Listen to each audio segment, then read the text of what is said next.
Hello বন্ধুরা, দেখো ভাইফোঁটার দিন আমার শরীর খুব খারাপ ছিল, খুবই খারাপ ছিল। মানে উঠে দাঁড়াতে পারছিলাম না। জ্বর, সর্দি, কাশি, বুকে ব্যথা, তার মধ্যে কোমরের ব্যথাটা তো খুবই বেড়েছিল। এখনও শরীরটা খারাপ আছে অবশ্য। তো আমার বর বলল যে সরে যাও তুমি, আমি রান্না করছি বলে ও মাংসটা রান্না করলো। তো আমি যেহেতু খাই না, তাই আমার ভালোই হলো।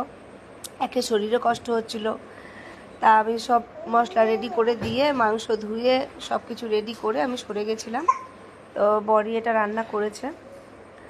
আমি যেহেতু খাই না, তাই আমি টেস্ট করে দেখতে পারিনি যে কেমন হয়েছে খেতে। তো আমার মেয়ে খেয়েছে, বর তো বলেইছে খুব সুন্দর হয়েছে, যেহেতু নিজে রান্না করেছে। আর নিজে করা রান্না সবসময় ভালোই লাগে, আমরাও যেগুলো করি আমাদেরও ভালো লাগে। তো টেস্ট করে দেখেছে, মেয়েও বলেছে খুব ভালো হয়েছে, ঝাল হয়ে গেছিলো তাই মেয়ে সবটা খেতে পারেনি, মেয়েকে আলাদা করে মাংস রান্না করে দিতে হয়েছিল পেঁপে আলু দিয়ে।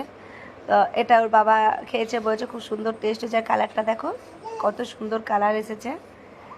তো তোমরা কমেন্টে জানিও যে রান্নাটা কেমন হয়েছে আর খেতে কেমন হতে পারে, অবশ্যই তোমরা কমেন্ট করে জানিও। টাটা।